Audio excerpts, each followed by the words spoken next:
সুন্দরবনের শেষ দিনে যে আমি বোট চালাতে পারবো কোনোদিন ভাবতে পারিনি।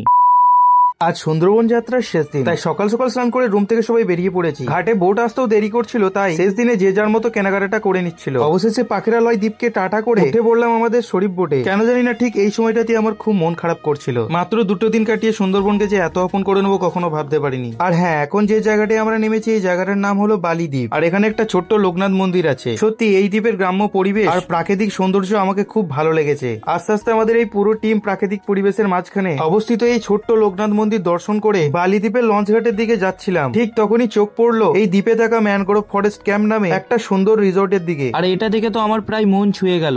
তারপরে এখান থেকে আমাদের বোটে ওঠার পর দেখা হয়ে গেল একটা সুন্দর লাক্সারিয়াস 3 তলা লঞ্চ। সত্যি ভাবতেই কেমন লাগছে যে আর কয়েক ঘন্টার পর এত সুন্দর মন মুগ্ধকর পরিবেশ ছেড়ে ট্রেন, বাস, গাড়ি আর শহরের কোলাহলের মধ্য দিয়ে বাড়ি চলে যেতে হবে। যাই হোক, শেষ দিন বলে বোটের স্টিয়ারিং ধরে একটু পোজ মেরে নিলাম। হয়তো সুন্দরবনের স্মৃতি হিসেবে এগুলি থেকে যাবে। একটু পরেই সবাইকে দেওয়া হলো লেমন টি, আর ওটার কাপেই চুমুক দিয়ে অন্তিম দিনের ভ্রমণটা উপভোগ করছিলাম। এই যা, তোমাদেরকে তো টিফিনের ভিডিও দিতে ভুলেই গেছি। টিফিন ছাড়া তো তোমাদেরকে লাঞ্চ কি কিছু একটু দেখায়। লবণ, লেবু, ভাত, ভেজ ডাল, পোস্ত দিয়ে আলু ভাজা, মাছের মাথা ও কপি দিয়ে ঘন্ট, শেষে ছিল কাতলা কালিয়া আর কাঁকড়ার ঝাল। আমি যেহেতু কাঁকড়া খাই না, তাই কাতলা কালিয়া নিয়েছিলাম। লাঞ্চের পর প্রচুর জোরে বৃষ্টি হচ্ছিল, তাই আমরা সবাই নিচে চলে আসি। তারপরে ব্রিজের তল দিয়ে আমাদের বোট পেরিয়ে চলে আসে সোনাখালী লঞ্চ ঘাটে। আর বৃষ্টির জন্য ওখানে কিছুক্ষণ দাঁড়ানোর পর বৃষ্টি একটু কম হতেই ট্রাভেলস এর অটো চেপে চলে আসি স্টেশন। তারপর ক্যানিং স্টেশন থেকে শিয়ালদা লোকাল ধরে আমরা নেমে পড়ি শিয়ালদা। এখান থেকে এক্সপ্রেস ধরে আমরা পৌঁছে যাই বর্ধমানে। তারপর আমাদের টিমের বাকি সদস্যদের টাটা করে আর গুড নাইট জানিয়ে ঠিক 7:30টার সময় আমরা নেমে পড়ি বর্ধমান। আর হ্যাঁ, ওদের গন্তব্যস্থল হলো দুর্গাপুর স্টেশন, যেখান থেকে ওরা জার্নিটা স্টার্ট করেছিল। অবশেষে বর্ধমানের সৌদামিনী থেকে আপুর জন্য কিছু মিষ্টি নিয়ে বাড়ির পথে চললাম। চলো বন্ধু, আজকের ব্লগটা এখানেই শেষ করছি। দেখা হচ্ছে অন্য একটি ব্লগে। যারা আমার সুন্দরবনের আগের ব্লগগুলো দেখোনি তাদের অনুরোধ করবো অবশ্যই প্রোফাইলে গিয়ে ব্লগগুলো দেখে আসবে। আর ব্লগগুলো কেমন লেগেছে অবশ্যই কমেন্ট করে জানাবে।